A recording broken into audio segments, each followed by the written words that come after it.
Lizhe Sun, welcome to Over the Bonnet. Oh, pleased to be here. You have an incredible past. We'll start back in the days when you were known as the cave doctor, the barefoot doctor.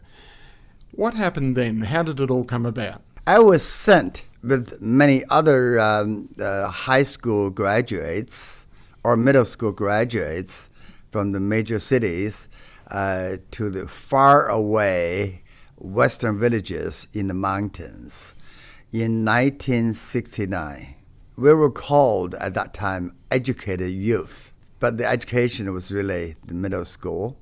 I attended only 2 years of middle school. I initially worked as a peasant, just participating in cultivating the land and growing grains. But later, we discovered a tremendous medical needs in the local area. The mortality rate, for example, in the newborns were very, very high. Maybe 5 of 10 children, half of them would die. And then, so the mother also suffered infection after giving births. At that time, there were infectious disease. We didn't know what happened because many patients would suffer from very high temperature, very high fever, just lay down on the kang. A kang is a mud kind of bed, and then without attention, without medical attention. Some people would die, particularly the young people would die.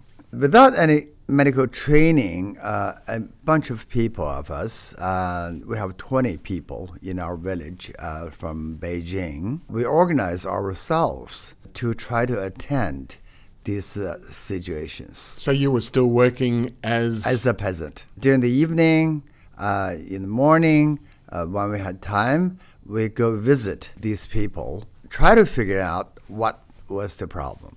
Apparently, we couldn't figure it out. There's no examination. We have not enough knowledge. But we thought there must be some sort of infection.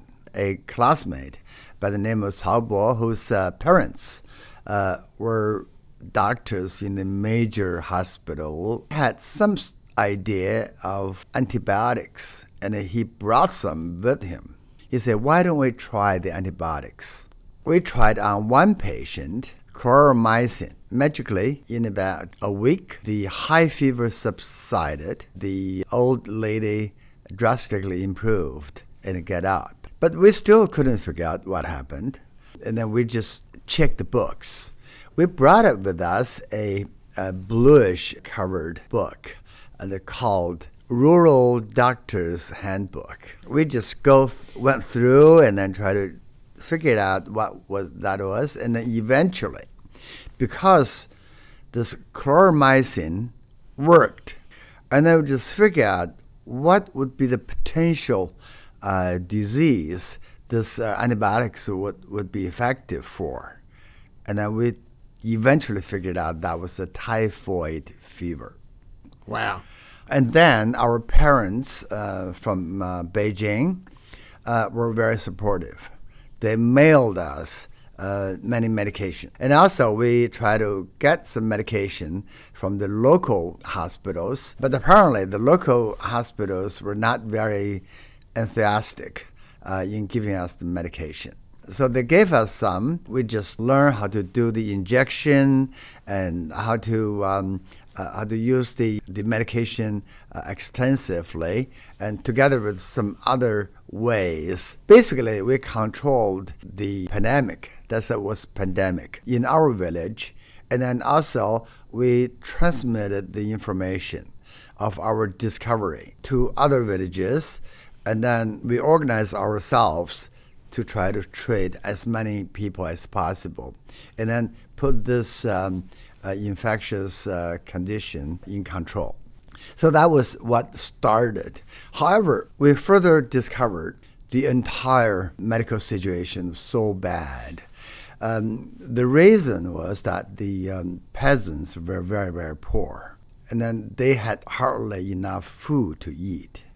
Their living conditions so bad. One dirt dirt bed, would sleep maybe 2 peasants plus maybe 5 or 6 babies or children, and then not enough covering, not enough comforts, so that is tremendous. And then in the springtime, many of the peasants had to go out to bag food because the conserved grains were exhausted, and then new grains would not come until later in the summer. That was a very, very sad situation. The weather sometimes would not be on your side, and then this grain would have no harvest. Because mountainous, all the nutrients, water would wash away during the heavy rain. In this economic condition, people would not have any mechanism to resolve their medical needs. Certainly the doctors were scarce, and then almost none of them would like to go into these areas to help. What was your thinking, though, when you're working as a peasant farmer during the day, and then at night you're getting interested in treating peasant patients and people with some sort of illness? What was your thinking at the time? You must have had a real compassion. Yeah, this compassion actually we called revolutionary compassion, because many of us, we knew at the time we're supposed to go down to these rural areas to be re-educated, to show our value, to contribute. But we had no idea how. So apparently this situation just gave us an opportunity. Similar opportunities exist for other needs. For example, some of us became teachers, even though they have no training of teaching, but they teach the little kids. Some people try to understand how to conserve the water, how to purify the water, how to control the flies, how to better cultivate the grains. So many people just try to do whatever they could to show their contribution and value to kind of save themselves, in the sense that they want to become revolutionary parties. Because you would have also had to deal with that starvation and lack of food and absolute poverty. Yeah, the poverty in the peasants, the poverty was really incredible. I mean, the poverty for the peasants at the time was horrible. But for us, for young, educated youth, we have about 6 months that our grains were supplied by the government. Right. The first 6 months was the transition. After 6 months, we were on our own. So initially, we're okay. But over time, we're not okay. So we need to improve the situation, because we became part of the group, part of the community. And then your problem is going to be my problem. So this is a kind of coexistence situation, cause you to organize yourself. Therefore, we just try to do whatever we could. For example, there was a friend of mine who later became one of the most famous writers in China, Lizhe, who knew how to do acupuncture, and then who actually taught me how to do the acupuncture, and then we practice in myself. I mean, try to practice and how to insert the needles, how to, find the points and everything else. So that cost nothing. Acupuncture, right? There were some other methods we tried. But acupuncture worked really well. I will tell you a couple of examples.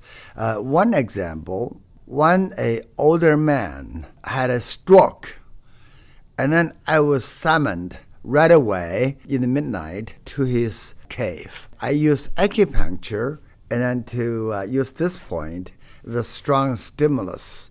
Incredibly, the tongue used to be crooked, and then the mouth could be paralyzed halfway, and then the hand and legs could not move half the body. But after strong stimulus, the whole thing just magically corrected. Wow. Right away. Wow. Immediately. Yeah. So apparently in later time, so we kind of figured out that was not a real big embolism. It could be a spasm, the artery spasm that's causing this. They're called transient ischemic change. But then anyway, these acupuncture changed the entire symptoms right away. There was another case, it's an unbelievable case, that's the next village to us, also in the midnight. I was called in a rush, and then a bunch of people just dragged me and go. I just grabbed my little bag, medical bag, and followed them. And then when I arrived to the scene, I discovered a mid-aged lady was laying on a half door, because they took out the door as almost a bed and then laid down there, face very pale.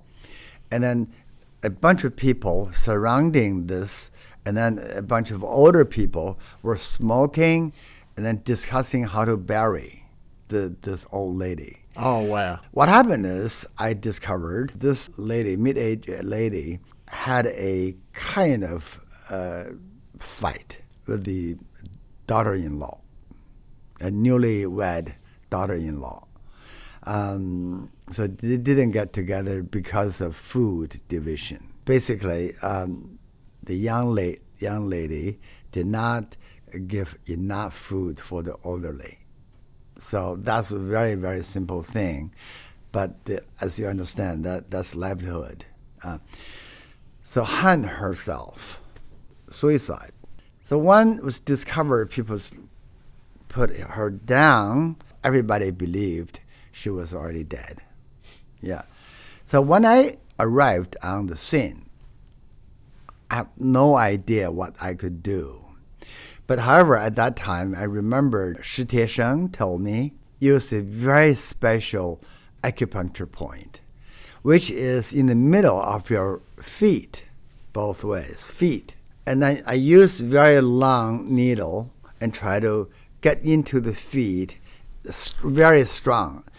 If you try that, if you even use your hand in the middle of your feet, you cannot bear. That's strong. I mean, that feeling is very odd. So I use very strong stimulus, and then all of a sudden, this person had a reaction in the throat. Oh, almost like that. Okay. Magically, this respiration gradually returned. So that lady was saved. What was your reaction at the time? Oh, I don't know. I thought this is God act, right? How can you possibly think this person hung herself and cut down, and then you use acupuncture with no other resuscitation equipment or anything? You use this long needle, both feet, and then very strong stimulus. And then that worked tremendously. But one thing that really stands out, that there was not enough food, so she was basically cast aside and wasn't given the food. Can you describe how hard it was? Because you would have suffered also from lack of food. Yeah. How bad was it? People would preserve the little food, little nutrition to the labor in the family, usually the head of the household, because he has to go out to work and then come back and to bring the so-called work points. You earn not currency, you earn work points, because that was a commune. It was communist organization, collective work. So you earn these points. The rest of people in the family usually had some of the mixture with tree leaves, tree barks, some of the grain, middle portion of this corn, not the husk kernels, itself. And then crush that into powder. So mixture of these things, just try to make sure that your stomach is full. Oh, that was horrible. And the color was black. Many times this color is black. You use this thing and bring to the work site, and sometimes in the lunchtime, people just eat that. You won't be able to have a noodle, a real white flour noodle, until maybe once or twice a year, usually Chinese New Year. And also, if there's a wedding, or if there's some major event, you may have a real meal. Otherwise, it was just try to survive yourself. But the culture, local culture, is very, very interesting because many beggars pass through our villages. So the dog barks. And then the beggars came in, approached your cave. Usually, even though everybody was starving, you must, as a part of culture, get a piece of whatever you preserved for your own family, a little piece, and give to the beggar. So from this collective culture, the beggars will survive. Because people understand that sometime down the road, you will be part of the beggars group. So this was very, very heartbreaking at the time.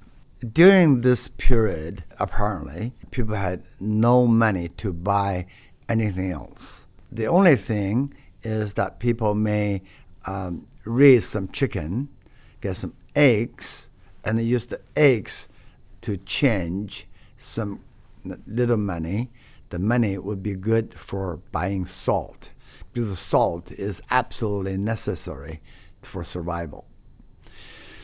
At that time, many things were on quota. For example, you want to buy clothes, you can't buy it unless you have a quota. But in the peasants' population, even if you have some quota tickets, you don't have enough cash, so you really cannot get much.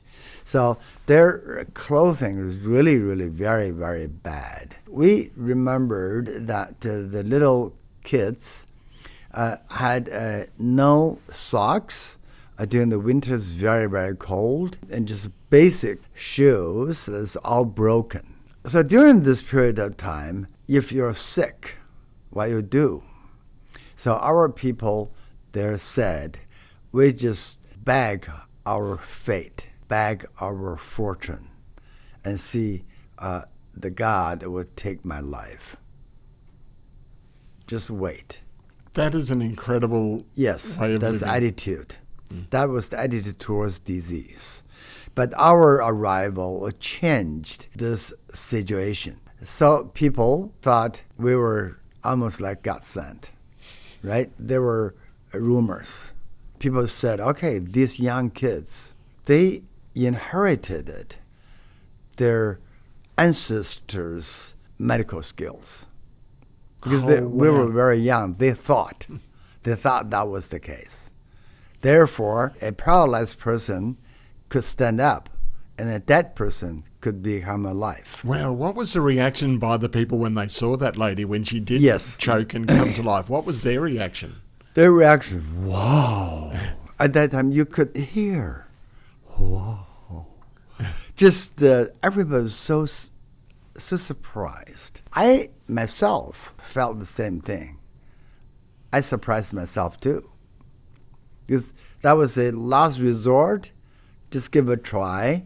We have no idea what the reaction might be. But for the peasants, they communicate. The rumor spread. As a consequence, many, many other people came. So we became a real doctors, because the demands, medical demands, was tremendous. And then all kinds of situations you can imagine, right? So, for example, the first time I was summoned to a different village. And then when I came in, there was a baby cannot be delivered in the way that the placenta was trapped inside the womb. I did not even know how the delivery process was. I did not know much about the human anatomy. How could I do it? But at that time, people already thought I knew a lot. I don't. So what happens, I just went outside. I said, I need to go to toilet. Toilets actually in the wild, and then very low brick. I just tried to lower myself. Actually, I opened up my blue book. I was checking what happened, and then try to figure out from the pictures. I then realized this requires a manual operation because the placenta stick into the interior of the uterus. You need to just separate the placenta manually, and then in order for the placenta to come out. Because bleeding already happening. A lot of blood at the time. And then the only ancient midwife, local midwife, were there, and they used a pillow and also a long bar, try to press the stomach. That was the only thing. And then one hand pulling the cord. That was the scenario I encountered the first time for my obstetrics practice, right? And then I decided that there's no way out. I have to try myself. So I shoot pictures in my head, because there's a serious pictures in the book. And then I just use alcohol to clean my fingers, my hand, and then I close my eyes and try to figure out the process. And I eventually did it. And then I couldn't believe how deep that was. My hand almost came out all the way here. So basically, I pull out the placenta with a lot of blood. And at the end of the day, I followed the same practice, use a pillow, and ask people to press the uterus. Eventually, that young woman was okay. So that was the type of scenario. And then, for example, there are some other situations. An old veteran, for example, in my village, he was on a disability aid. If you fought in the war, and then if you got injury, and then you receive some sort of aid from the government, he was one of them. So he described to me that I have 3 bullets in my body. Can you get them out? Wow. One is in half of the bottom, and then one is inside of the joint. The other one is underneath the thigh. So he's been shot 3 times in the leg. Yeah. He's come home. He's on a disabled sort of pension. Yeah. And he's still carrying the bullets. Still carrying bullets. Nobody could get them out. So very, very painful. He cannot move the joint because it's very painful. Inside your joint, right? Inside your knee. Yeah. And then in here you couldn't sit. And then this place is stuck into the tendon. When tendon moves, that bullet moves. And then very painful. So he disabled. What can I do? Can I refuse? No. I said, of course I can. That was the reaction. That was the reaction.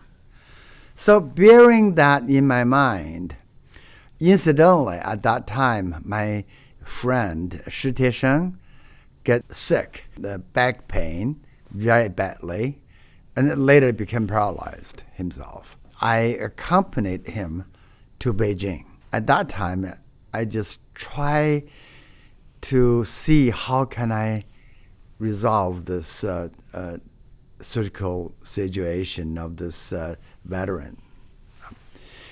basically I went to the second-hand market and tried to get some of the equipment. I went to my sister's hospital. I just petitioned to the leader there and said whether I can watch in the clinic and try to figure out what they were doing, right? At the same time, a group of us organized a team. We decided that there were too many instruments in the major cities, and then we had none. This is unfair. So we formed a group of thieves. I was the internal person. I know where the instruments were. And then I told Chen Chong and Li Ning, some other friends, they pretend themselves to be patients. They bandaged themselves and then came, and then they knew I was inside the other door. This is called ambulatory surgical unit. There's small surgeries happening. So they came in, and then I just point where the equipments are. But this was out of absolute desperation. Desperation. Because otherwise you can't do anything. Then I just walk out to make sure other people saw I was not here. I pretend to be in the toilets or doing some other things. Give yourself an alibi. So that was my plan. And then this just grab. They're not getting the whole thing because they get one here, one there, one there, because in this white plates. And then they get one here, one there, and then we reorganize them. So you miss one or two, you don't see them. Right? Because you're sent to the preparation room, preparation to clean them out and then autoclave them, and then nothing happened. Eventually, nothing happened. You will never tell, and then nobody will ever know now. We already figured we cannot be considered thieves because we are doing this for good, distributing medical resources. And then when we went back to the village, we practiced the surgery. And practiced surgery in small animals. For example, we practice in rabbits. But rabbits is not big enough. And then we discover some of the little children, when they die, people would just throw them into the mountains in the evening. That's local culture. So I just instructed one of my younger followers, local followers, peasants. I instruct them to follow. What was it like, though? I want to take you back to when you're watching these operations, when you're asking to be allowed to come and watch these operations in Beijing. Yeah. What was your reaction, and how much did you learn? Oh, I learned quite a bit, but I learned not necessarily only from the watching, the observation, but also I studied. I studied using the books, and then the second-hand bookstore, I just spent days in there because I can't afford to buy the books or the color pictures, pictorial books, but I just try to make pictures. I have a memory, a photographic memory. My eyes, and then just go through them and then just make pictures myself. Just try to remember by photographic memory. But anyway, because we have problems in our head, we want to try to resolve it. So when you're so concentrated on resolving something, and then you can, you'll figure out what you would need. For example, we have no cloths, and then we just use our own family quota, and then buy the white cloths, and then we use the operating gong. We made everything ourselves. But basically, we experiment on both animal and human. The human body were the dead little children. We bring back in the evening under the very dim light. We just open it up and try to figure out what's inside. We just try to open up the abdomen, for example, and see where the muscles, where is the peritoneal, how the intestines are arranged, and its liver and things. That was a learning process we would otherwise should learn from the medical school, but I have no such an opportunity. Impossible. So combining the actual practice combined with the pictures, books, we gathered our own knowledge base. Then we did successfully remove the 3 bullets. What happened? We already so prepared. And then we just open it up and then try to find that and suit it up. And particularly in the joint, in the knee, was hard. But eventually we overcome these difficulties and then get local anesthesia. At the end of the day, that person felt 10 times, 100 times better. Think about it, without the bullets in your body. So, I mean, just almost like second life. This is the starting of the surgical operation. Otherwise, we thought the barefoot doctors maybe just give out some medication and do some temperature and acupuncture or some other things. We could never thought we could do surgery. But life goes much faster than you can imagine. There was one person who was the brother of our party secretary in the village. He had so-called intestine obstruction. It was life-threatening. At that time, I was not in the village. So they had to try to transfer him, he was a young guy, transfer him to the major oil field hospital where the medical equipment, the medical facility is much better than the villages.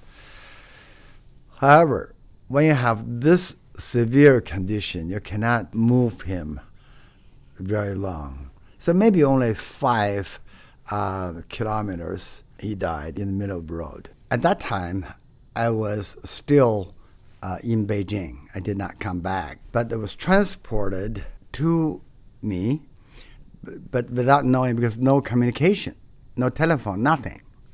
So they assumed I was here. I was in the village. What happened is, why brother, they're not in the same village? Because the party secretary married backwards to the lady and lived with the lady in our village. You understand? So usually you marry somebody, the lady will come to your home. Okay. But the party secretary, Mr. Gao, from a faraway village, and married into the lady's, the wife's home. Because the wife was the only daughter of the parents. He then changed his surname to become a pseudo-son of our village. That must have been a big thing back in those days. Big thing, because changing family name is a huge thing. He's supposed to carry on the family line, right? The bloodline. So he changed the name, surname. But one way or another, this brother came on a ladder. Really suffered tremendous pain already, and then very disappointed to find out that I was not in the village. Then there's no way out but to carry on, to transfer to a major oil field hospital about over 35 kilometers away. And then in midway, the patient died. So when I came back, I learned this horrible story. I felt that there was a tremendous trust. If this patient were directly transferred to the major hospital, certainly would they have survived. Very likely to be able to survive because it's closer. But there's tremendous trust towards our young barefoot doctors, and then transferred to our village, and then delayed the whole thing. After this event, we felt that we must do something major to not only to treat ordinary ailments, but to resolve some emergency situations. We did a number of things. For example, we made our operating table, which is out of wood board.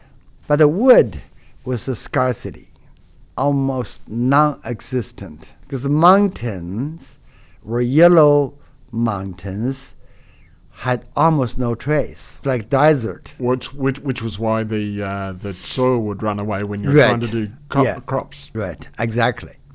So that piece of wood was preserved for the coffin of the older man. So we tried to negotiate. We paid a great deal of money to try to preserve that piece of wood. So we made an operating table. That operating table cannot move. It's interesting, though, that you were saying that babies were thrown away into the woods, but the coffins were saved for the older men. Yeah, only the older men deserve a coffin if they could afford one. Not all of people will be able to afford, because the economy controls everything, right? So people with a coffin many times pre-made before they die. So every day they came back to the cave and passing through the coffin, and just a great deal of satisfaction, because when I die, I have a good house to sleep on. That is amazing. That is just... that's tremendous show of well-being, of perpetual kind of comfort. Otherwise, what's the purpose of living? There's only two purposes. One, survival. Two, offsprings. As long as you could make offsprings. So therefore, people try to have as many babies as possible, particularly the male babies. Which was interesting, the fact that you said the secretary's brother went back and changed his name to a woman, because women weren't as considered as important in those days. No, but if this woman's family well off, okay, and then but without a male to carry the name, they would find a good son, a stepson, almost like stepson, to come to our home and then change his name as if we will have offsprings of our own name. Otherwise, it's a big shame. It's a big shame without offsprings.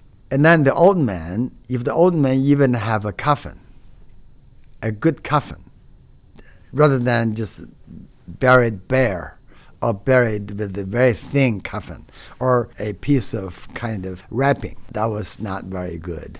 But at that time, not everybody can afford it. So we try to use this wood and then made a wood operating table. We cut cloth into pieces and then make our own operating gong. Soon after I came back, the wife of the party secretary, right in our village, suffered from a severe acute abdomen. It's called perforated gastric ulcer. There was a hole in the stomach. And then the acidic fluid and also the food all escaped into the abdomen from the stomach. It's so painful, and also caused immediate infection. Well, basically your body would be eating itself from the inside out. Yes, yeah. I mean, the erosive. People won't last long. The abdomen just felt like a board, hard like a board, because you cannot touch it. It touches so painful, right? So think about it. Can you move this patient? Can you transport? The situation quickly deteriorated. So we have no choice but telling the husband, who was the party secretary, so saying this patient is even more severe than your brother who died. And then he responded, I'm not going to transfer my wife. Just do whatever you can right now, right here. If anything happens, that's my bad luck. I will not say anything to anybody. A lot of pressure for you, though. A lot of pressure for me. But more pressure in terms of how to prepare this operation. It's hard to prepare. We almost have nothing. We have an operating table, but we don't have a good operating room. The mud cave, there's the dust coming down from the top, right? The cave like this, right? So the dust was gradually coming down. So we have to cover us up, use the plastic. We have to use spray to spray the entire cave to disinfect the air. Because we haven't really hit on it much, and I'd really like to touch on it, because you said that all the doctors at the time were known as barefoot doctors that were learning their medical profession in the field as they went along, but you were specifically known as the cave doctor. Yeah. Is that something that you look back with fond memories of? I think we were different a little bit in the sense that we were trying to do things that would not be ordinarily imaginable as other barefoot doctors. Other barefoot doctors, you can imagine, maybe give an injection, give an acupuncture, give medication, do a basic bandage if there's some injuries, some other things. But we encountered such a circumstance, such a severe medical condition, we'll have to do something other. We'll have to see people die. If you didn't look after them, they were going to die anyway. Yeah, but the situation at that time, concurrent situation, is that the entire higher cadres or the administration, the leadership at that time worried, because they knew we did not have any training. We did not go to medical school. We didn't have any, modern equipment. We don't even have an operating room. We don't have the lights, no electricity, nothing. We have to use the natural light. If during the evening died, so dark, no electricity, no light. It's hard to comprehend even. Right. So that we have to start, there was a daylight. The daylight comes from the one side, one direction, only one direction, the cave. Only one direction has light. So these were the extreme situations. We must make a death and life, real death and life decision right on the spot. For example, the equipment we got from the second-hand store, we got from hospital, piecemealed, and then we made ourselves, use wood. We used the pliers to take out the teeth, our regular plier, Smithman's plier, many things that not conventionally medical equipment, but we have to use them. But you have to disinfect everything, use the so-called autoclave, high-pressured autoclave machine. We don't have it, and we didn't have it at that time. How did you get them hygienic? We thought in the country, when people had a major event such as a wedding, such as a major death of some head of the village, for example, people would gather for food or celebration. This huge cook device, just this big, you steam. Okay. A steamer, but the steamer readily made and buried into the mud, and underneath you use firewood, and then not only the firewood, you use the windpipe machine. Oh, so some bellows. Yes. So to blow this fresh air to make the fires really strong. So a lot of water, a lot of heat, so make this temperature really high. That simulated the autoclave machine and then sterilized the equipment. You open the equipment, you see everything. Because we didn't know what may be potentially useful. Until you went in? Until we went in. Wow. So we just got everything we had. Yeah. So there were knives used for wood carving. Shi Tieshan know how to do wood carving. The 7 knives of different size, very sharp. Those were in. The mechanical pliers, small and big, were in. The many things were in, just in case. With the support, with the commitment of the family. The family basically give you this only child, only lady, only girl, only daughter of the family. Such a trust, which you feel really honored. So we organized our local people. There were local barefoot doctor. There were also fellow educated youth, the Yang Liu Qing, a girl, plus Feng Xiang, another girl. So helped. People try to help. But many people watching at mountains, upper mountains, and then because major event, because people said this young mother is going to die, and then the belly is going to be opened, and then the big operations are going to be happening in the cave. So people no longer go to work, just watch. And also the information transmitted to the higher leadership. Leadership came, also joined the watch crowd. So here you are with the lady, you're spraying inside the cave with the antiseptic essentially to try and purify the air and sterilize the whole environment. Yeah. So what happened then? And then we just moved the patient in, and I talked to the patient. I said, this is life and death. Please follow my instruction. If I ask you to breath, just try to breath. I ask you questions to try to answer, because you will not put into sleep. You will be fully alert during the operation. Initially, I was trying to use the subdural anesthesia on the spine. That involves very delicate skill. So were you doing the anesthetic as well? Yes, everything.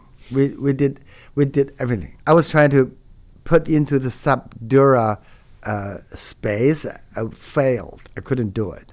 The reason is, you have to do that, the patient really have to curl, right? Really, but so painful. And also so hard, so I suppose so you hard, couldn't, couldn't really. So that was not successful.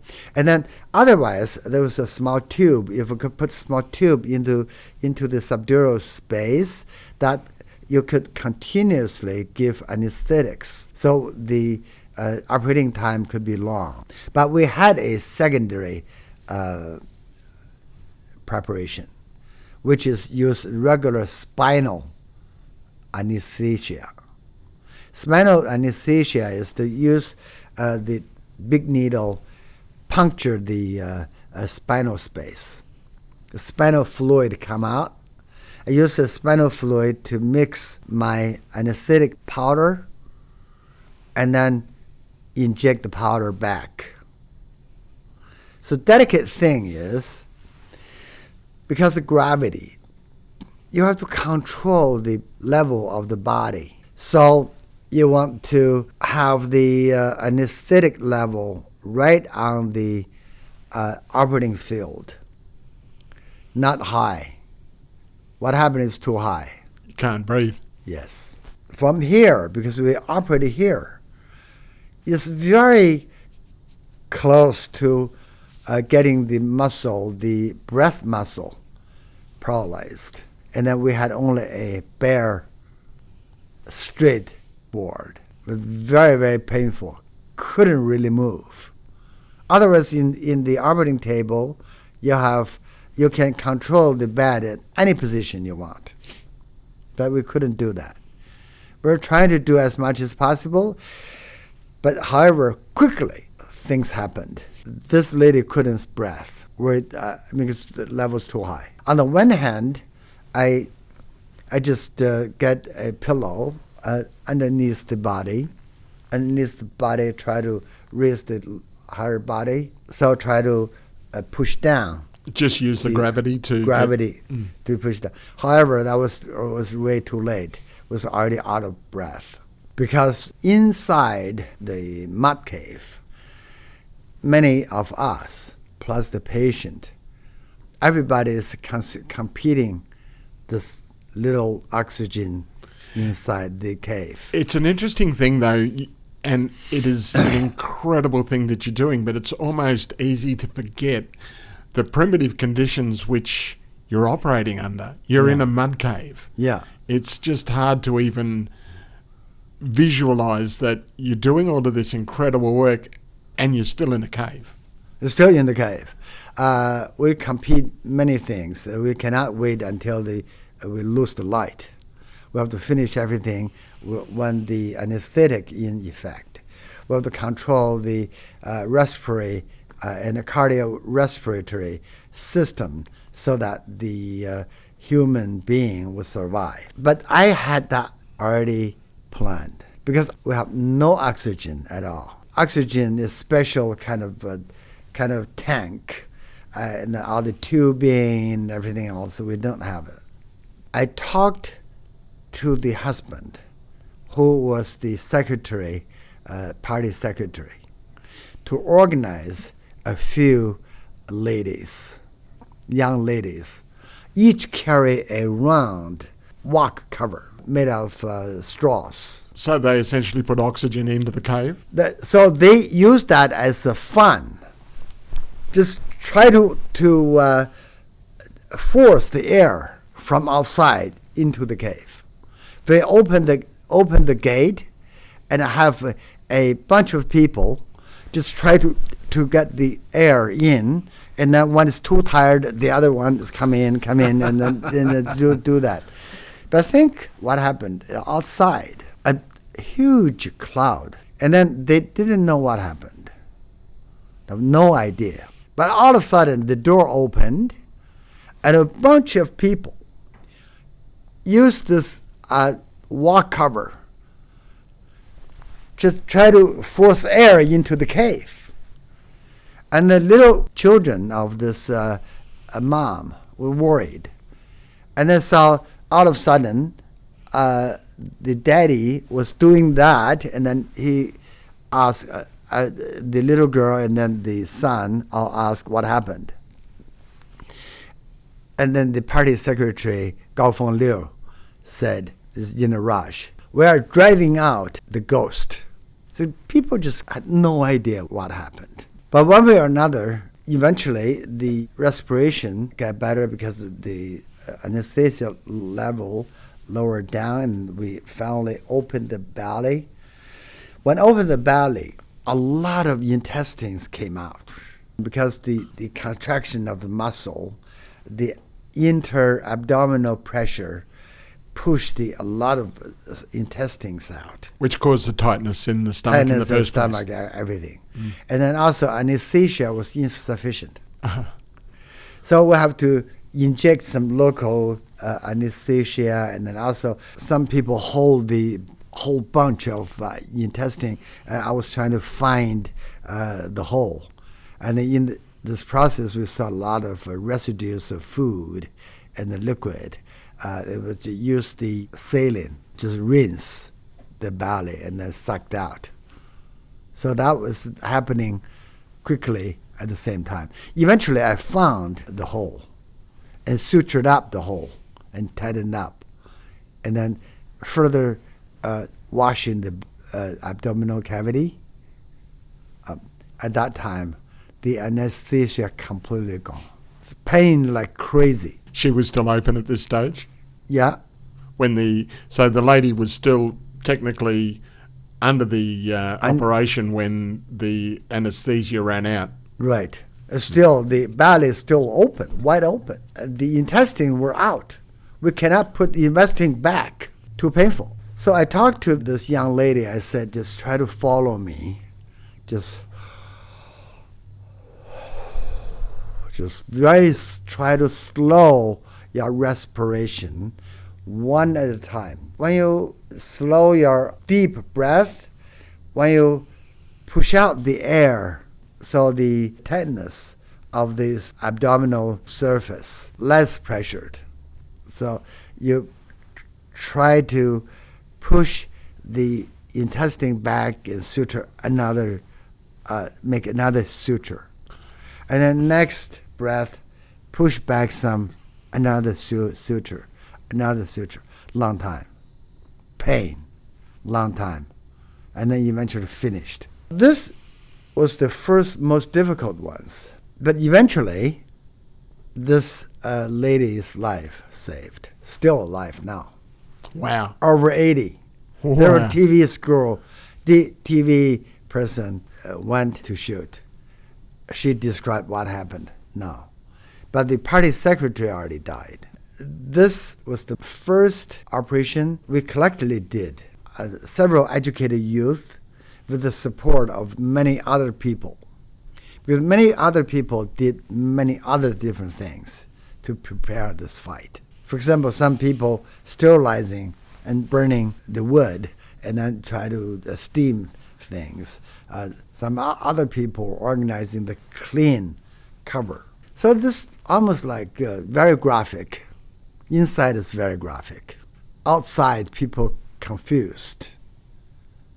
Didn't know what happened. Well, that was my thought, is what was the reaction in the village? Everybody certainly was very, very amazed, and then put in tremendous more confidence on our ability. Because they didn't know what happened inside. When the abdomen opens up, so they didn't see that. But they saw we used this cover to do that. Almost like exercise. Chasing the ghosts out, as you say. Were they a spiritual people? Spiritual, very spiritual. When you're very poor, you give everything to the miracle force in the God. Very spiritual. If you're sick, they said, I believe in the God. And then if God let me die, and then that's the end of my life. That's it. Did they think of an afterlife? You talk about the old men with the coffin, and that was preparation for them. Yeah. Did they believe in the afterlife? Most people do. Most people believe that after 18 years, they are another man. So reincarnation. Reincarnation. They have no way to control the nature. They cannot change the situation. They have to kind of follow what the fate would direct them. Therefore, we were seen as savior. The doctors occupy a very high image in the village. There are many other cases you would feel unbelievable. For example, we had no X-ray, no microscope, no diagnostics. We only have very, very basic things. So how do we detect some complicated cases? You were operating in a cave, and you were known as the cave doctor. Now, after operating on the party secretary's wife, what was the reaction within higher up in government? Because that was fairly important at the time. The government very soon came to us, said, you got to stop. Really? Stop right away. Wow. Sooner or later, people are going to die. When people die, you practice with a license, and then you are facing big trouble. We don't want you to do that. If people sick and die, it's their, luck, bad luck for them. It's none of your business. What was your reaction to that? How did you take it? Well, very interesting. When this happened, two things happened. One, when the higher people came to the village, try to stop us, the villagers already know. The villagers were trying to use force to chase them out. Oh, wow. Yeah. So they just surrounded my cave when the conversation occurring. They would shake the door and then curse outside, and then who can stop our doctor? Who is going to leave their legs in the village? You understand? They broke their legs, and the legs they lived in the village. Another event is when this rumor spread out, the government is stopping this operation, this practice. They all of a sudden figured out, okay, we got to catch the last bit of opportunity to come to get our old ailments all treated. So our village were overwhelmed with so many patients. You cannot imagine. They just came, and on the donkey, on the wagon, just came. Came and said, before this village clinic closes down, we get our foot inside and then have this treatment. So basically, that's the situation. Another severe situation is that they stopped the supply of all medication. Ah, okay. You can't prescribe medication because the barefoot doctors were not officially trained, and then we cannot prescribe official medication. So that's a effective tool to control your continued service. It's hard to overcome. From when you were saying how you procured the different instruments that you had to find out a way of getting them from the larger clinics. You do have a rebellious side, so I gather that you've gone, we're not going to be stopped. Absolutely.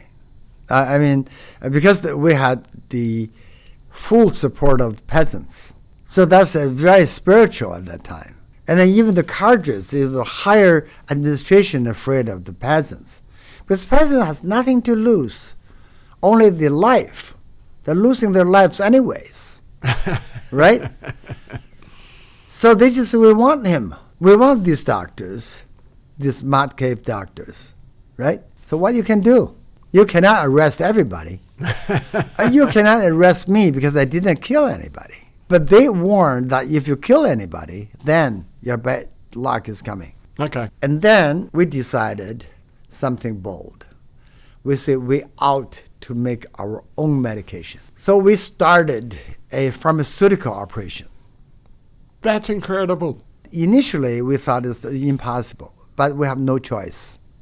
If you only use acupuncture, if you only use some primitive treatment methodology, won't take care of many things.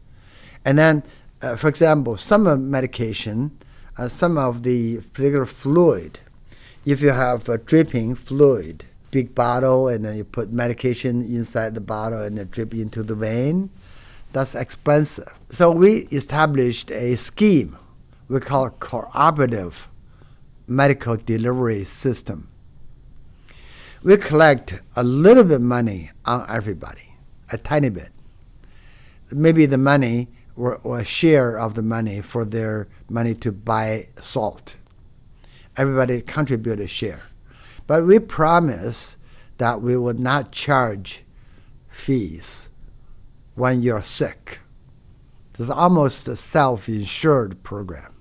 But how are you surviving at this stage? If you're not going to charge a fee, how are you surviving? Because you're doing operations, you're obviously not in the field these days. Yeah, there's two ways to survive. One way is that many initial supply medication were donated from our parents, from our families. So we were from Beijing, from larger cities. Parents were salaried, so they contribute and they buy medication and they ship to us. On another side, we collect this small amount, but many people, small amount becoming more significant.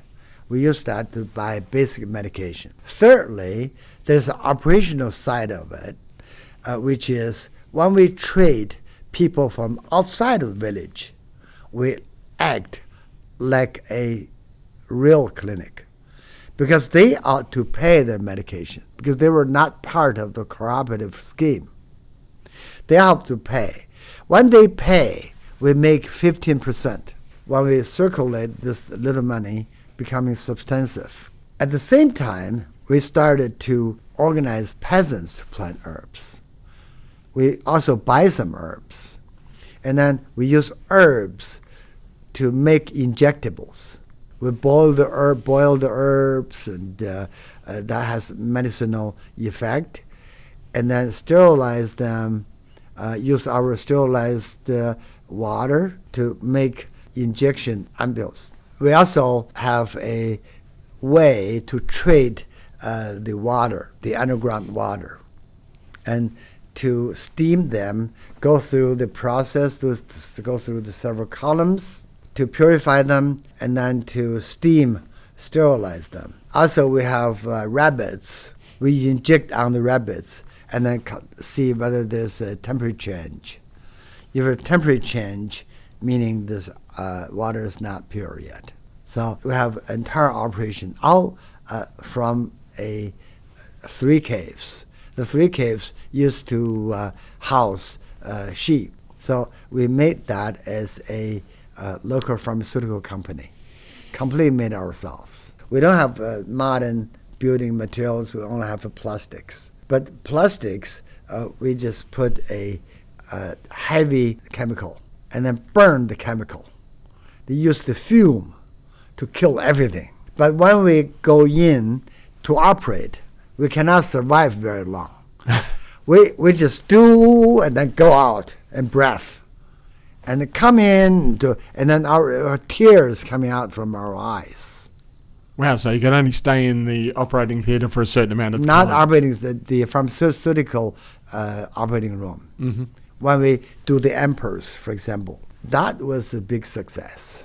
We made such pharmaceutical products with only a very small fraction of the cost. But they are equally as good. Not only we could survive, help our finance, we sold them to other clinics at very low price. And then we collect the bottle back. Did the word of this get out to government authorities that you were sort of essentially defying them? Well, the government has a change too. Because the government initially, for the sake of protecting us from committing crimes or creating problems, just try to stop us. They're good intention. But because of overwhelming support from the villagers, they cannot succeed. Very interesting, they eventually decided to nominate me to be a model youth. So I became a model youth. I went out places to give lectures to describe what we did. And also, I joined a delegation to Beijing. I went to major medical schools. I went to major hospitals. I went to major universities. I went to my home university, Tsinghua University, and they give lectures or give reports, what happened, what we did. And people really claps. I mean, that changed the sentiment. So at one time, the government, central government, got alerted. And they sent the professors, the U.S.-trained major doctors, pathologists. They have 2 teams, plus the very top person is the president of Chinese Academy of Medical Science, the most well-known surgeon was trained at the University of Michigan in U.S., came to my village. The government asked them to come, to go see whether this is true or not. They give us tests, they give us on-site examinations, they review our operating records, and eventually they concluded, oh, this is real. They learned from practice. And then they visited all the patients and examined the scars and did everything. And then they concluded that this person, equivalent to a a graduate of official medical school, which requires 5 years education after the high school. How long had you been doing this at this stage when you'd been essentially learning on the job? Yeah. How long had you been doing that for? We started the first time of operation is 1970, 1 year after we arrived. And then when this happened, it's about 3 years after that. But the conclusion is they issued a qualification. Qualification is equivalent to the graduate official medical school plus 2 to 3 years practical experience as a qualified doctor. Wow. So that's the official. They issued that after the examination. They turned from suppressing into support, right? Yeah. They changed their attitude. And then that helped us a lot. But our next move is that we reverse merged the official hospitals. Because official hospitals everywhere, but very small, but they don't go out to help. They stay in their small clinics, the commune clinics. But we said, okay, they're useless. We want them to join us. So we created a larger cooperative. So we asked the hospital to become part of the cooperative. At the same time, because the official doctors does not want to go to the countryside, we established our university. We established the Barefoot Doctor University. So I became not only the president of the university, but also a major teacher of university to teach the peasants. The young peasants, we teach them. We teach them anatomy. We teach them basic pharmacology. We teach them how to do acupuncture. We organize the circulatory medical team, mobile medical team, to visit villages. We use the carts to carry all the equipment and the medicine, everything. Just go visit instead of people coming to our village, which is already overwhelmed our village. Because when people came, they bring a little grain. But if they get a major medical treatment, they have to stay long. When they stay long, our village caves become hospital wards. So quickly exhausted their food supply. So our peasants already poor because at the same time, many of the ladies could not go to work, but to serve the patients. Every cave is a hospital ward. And this cannot last long. We have to kind of go out. So we travel among the villages and give treatments. And this is now with your qualification? With the qualification. So we have one hand, have a university graduates or university trainees became part of the medical team. We go to their village to establish similar clinic. We give them practical experience by going through the entire process. We have a continuous supply of this, doctors, locally trained doctors. Many doctors nowadays became major doctors now in that local area. Because we came back and then we had a Barefoot Doctor Conference. Many were graduates of our university. So we had our own pharmaceutical factory, completely done by ourselves. We produce injections and fluid and everything. So we have our own hospital. We made them. We constructed them. Initially, we developed from a used sheep kind of closure. Now we have our own official, with the government support, we made our own hospital. And then we also created 12 mud cave as the inpatient wards, all in the mountains. So basically, we're growing, and then we also grabbed equipment of the local hospitals because we just say, you're no good. just come to us, work as barefoot doctors. And then we equip ourselves really strong now. Because they have equipment they don't use. They don't want to take risk. They don't have enough people because they are salaried. You do nothing, you still get salary. So stay home. Why work? You have food. You have supply of grains. So that's the attitude. So we said, okay, the equipment, everything is all wasted. We grab them. At that time, I became a official. Eventually, I became the deputy mayor of that county. Basically, I was responsible for the entire area's medical delivery system, including hospitals, family planning systems, including preventive medicine, vaccination schemes, everything. So I was responsible at the time. How old were you at this stage? 24. Yeah, so that was the time. That sort of responsibility and that sort of initiative that you've obviously have at 24. What were other 24-year-olds doing at that time out in the mountains? Our people, educated youth, they all did various kind of amazing things because that was a life struggle.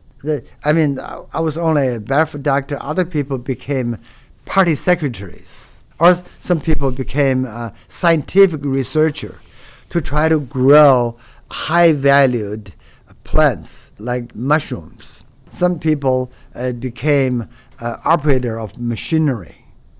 They're trying to introduce machinery instead of manual labor. Some people become teachers to teach the little kids. Otherwise, they didn't know how to read, how to calculate. Many people were doing similar things. We were reasonably educated from major city. All of a sudden dropped into like a black hole. You really want to change, try to make a contribution. So even in our group, we have many, many other people. Local doctors, local trained peasant doctors, they all contributed. Because there were needs, there's also a way of livelihood. Because when you earn the work points, when you work at Barefoot Doctors, you earn a reputation, you earn people's respect. You have satisfaction, spiritual as well. Do you describe yourself as a spiritual person? More so, increasingly. At that time, you didn't have time to do anything, to think too much. Basically overwhelmed. But in retrospect, I thought without God, I couldn't do anything. There was something magical. Were you the right person at the right time in the right place? That's one aspect of it. But even though in the same circumstance, not everybody could succeed, there must be some magical force behind it to help us. And then, there, of course, other people help us. Right time, right place. I want to ask you about your parents. They've sent you off to be re-educated from Beijing out into the poor countryside. They must have had some idea of what you were going to experience. What was their reaction watching your journey and then coming back and then getting recognised for your qualifications? Actually, that was a very sad story because my father was at that time was considered anti-revolutionary, reactionary. He received education from Tsinghua University, the top #1 university in China, old times. And then he went to the U.S.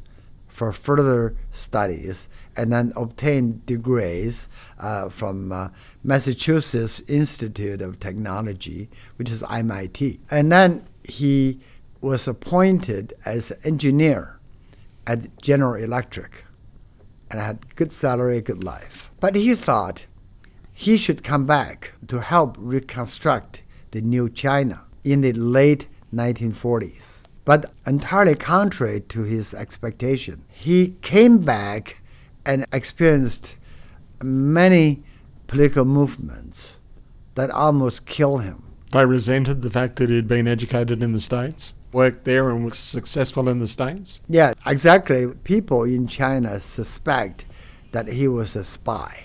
Really? Yeah. So actually it was not. But anyway, he just encountered continuous interrogatories and then went through all these political movements and then attempted suicide for 3 times. Really? Luckily did not die. The time when we were sent to the countryside was the time there was a Chinese Cultural Revolution. Is that why you were sent out, because of your father? Because of the Cultural Revolution, where we were considered offspring of not good background. Certainly, at that time, it was an overwhelming number of people, young people, were sent. Because we couldn't get jobs in the city. This massive unemployment. The economy was very bad. So the Mao Zedong, Chairman Mao, thought these young people need to work from scratch to understand what the peasants were doing and then to re-educate them. So there was a massive movement, such a contrast. So therefore, my peasants did not expect, they may not even imagine that we could succeed in this medical thing. But they give us full support. They give whatever we request. Because at that time, the letter was the only thing. They just sent parcels. Some parcels contain some food, but many times contain medicine. So we give the medicine for free. But eventually we got this cooperative medical scheme. We could support ourselves. We could sustain ourselves, particularly with the support of our pharmaceutical factory. That's almost a commercial operation. Well, it would have supplied enough medicine and also funded your work in the university. Now, I just want to know, once you received your degree and you've started the Barefoot Doctor University, how did you use your degree after that? Were you still out in the field, or did you go further afield? We did not make any money. Personally, we did not have zero. We had zero salary. We only had a work point. So we joined the distribution of grains at the end of the day. But the clinic itself received some money to buy equipment to grow ourselves, right? Then we did not certainly expect the operation became so big. So in retrospect, I mean, we amazed ourselves how big it became.